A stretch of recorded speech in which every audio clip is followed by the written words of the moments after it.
Saya mempunyai 6 tips cara penghasilan video pengajaran.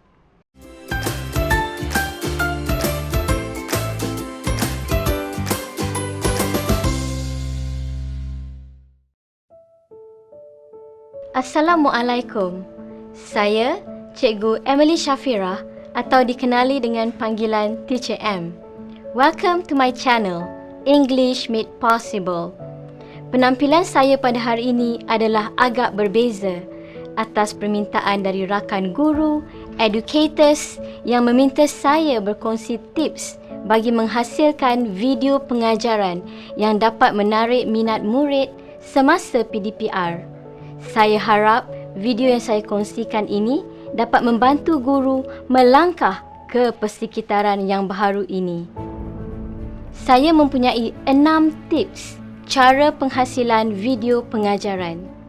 Yang pertama, mengenal pasti konten dan penulisan skrip. Yang kedua, merangka keperluan untuk penggambaran. Yang ketiga, latar belakang video. Yang keempat, penampilan diri. Yang kelima, lighting. Dan yang keenam, fokus. Tips yang pertama, mengenal pasti konten dan penulisan skrip. Cikgu hendaklah mengenal pasti konten atau topik yang hendak diajar. Penulisan skrip yang ringkas adalah perlu untuk merancang the flow of your videos. Well organized. Kita menyusun konten mengikut sequence, penggunaan ayat yang ringkas dengan intipati yang padat dan tidak melalut. Cara ini akan lebih menjimatkan masa dan murid tidak dibiarkan merasa jemu.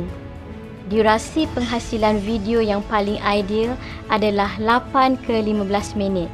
Just nice, not too short and not too draggy. Untuk topik yang panjang, cikgu boleh membahagikan kepada part 1, part 2, part 3 dan seterusnya. Tips yang kedua, merangka keperluan untuk penggambaran. Berdasarkan skrip, cikgu perlu mengenal pasti ABM, alat bantu mengajar. Apakah elemen yang cikgu perlukan untuk mencapai objektif pengajaran? Contohnya flashcards, infographics, bahan uji kaji, alatan melukis, alat muzik atau sketches mengikut kesesuaian. It's a value added to your videos dan murid-murid akan lebih tertarik untuk menonton video yang cikgu hasilkan. Saya banyak membuat short sketches untuk subjek bahasa Inggeris yang saya ajar. Here's a little gift for you. Aw, thank you. That's so kind of you. Don't mention it. Sketsa pendek ini dapat membantu murid memahami konten dengan lebih jelas. Kita juga perlu mengenal pasti medium yang akan digunakan bagi membuat rakaman. Dengan menggunakan medium rakaman seperti smartphone, tablet atau laptop, kualiti gambarnya mungkin di tahap sederhana. Saya menggunakan kamera Sony Alpha 6500. Jarak kedudukan cikgu saya cadangkan front row experience. Jarak ini memberi peluang kepada pelajar merasai first class treatment dari guru. Jarak yang ideal. Cikgu kelihatan jelas di hadapan murid-murid. Mereka dapat memberi perhatian serta tumpuan lebih jelas kepada pengajaran cikgu. Jarak yang jauh. Murid-murid merasa seolah-olah berada di barisan belakang kelas. Sekiranya ada sesuatu yang penting hendak diperkatakan, cikgu boleh datang dekat dengan kamera. Dan jika hendak menunjukkan sesuatu, cikgu boleh letak pada sisi. Untuk membuat rakaman yang mudah dan kualiti gambar yang amazing, saya mencadangkan cikgu menggunakan iPad Pro. Dengan iPad Pro, cikgu akan mendapat hasil gambar yang cantik dan penggunaannya sangat mudah. Lebih-lebih lagi, cikgu boleh terus membuat editing video menggunakan aplikasi iMovie. It's a built-in application secara percuma yang sedia ada dalam iPad Pro. Dan terdapat aplikasi lain seperti yang boleh membantu cikgu mengedit video dengan mudah. Saya menggunakan aplikasi Premiere Pro untuk membuat editing. Penggunaannya agak rumit, tetapi sekiranya cikgu-cikgu berminat, boleh cuba explore. Tips yang ketiga, latar belakang adalah penting untuk memberi gambaran situasi atau tema pembelajaran. Walaupun kita berada di rumah, suasana pembelajaran perlu diwujudkan. Contohnya mewujudkan working area yang kondusif atau menyediakan backdrop yang minimal, tidak terlalu crowded, less distractions. Cikgu juga boleh menggunakan green screen, tetapi hendaklah digantikan dengan visual background yang bersesuaian. Jangan dibiarkan green screen tidak bertukar.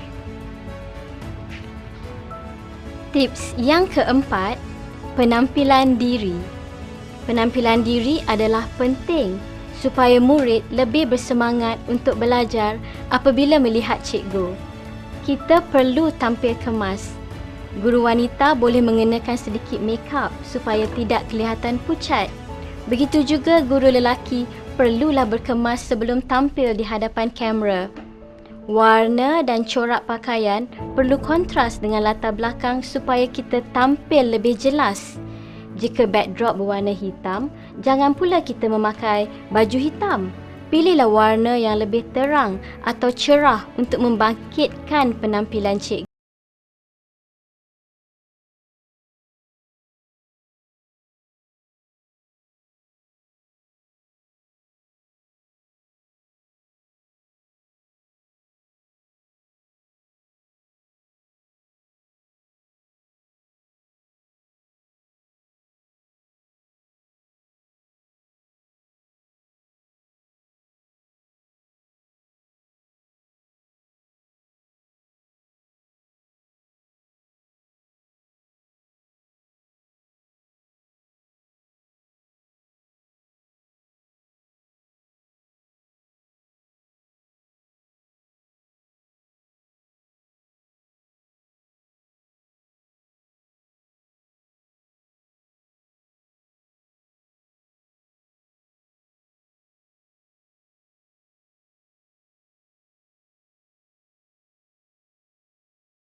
Penting untuk menentukan murid menumpukan perhatian kepada pengajaran cikgu. Jadi, cikgu perlu pastikan tiada distractions atau gangguan kerana kelas rakaman bukan seperti kelas bersemuka di mana kita dapat mengawal perlakuan atau pergerakan murid. Pastikan tiada bunyi-bunyian seperti washing machine, kipas angin, mesin rumput dan sebagainya. Saya sendiri pun dah berkali-kali kucing saya interframe. Pilihlah masa yang sesuai untuk membuat rakaman video. Bunyi-bunyi ini mungkin akan menenggelamkan suara kita, menyebabkan murid hilang fokus.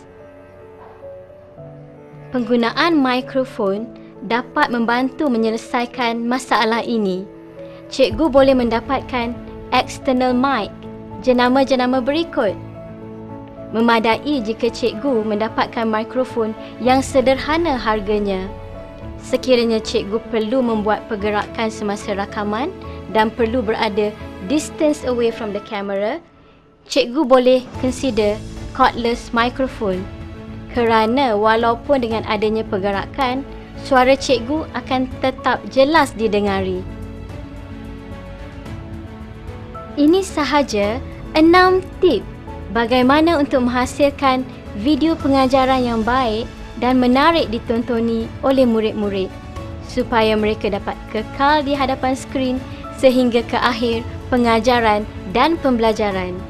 Saya harap perkongsian saya kali ini dapat memberi semangat kepada cikgu-cikgu untuk menghasilkan video pengajaran cikgu sendiri. Dengan ini, selamat mencuba! Sekiranya ada sebarang persoalan, sila tinggalkan di ruangan komen. Terima kasih.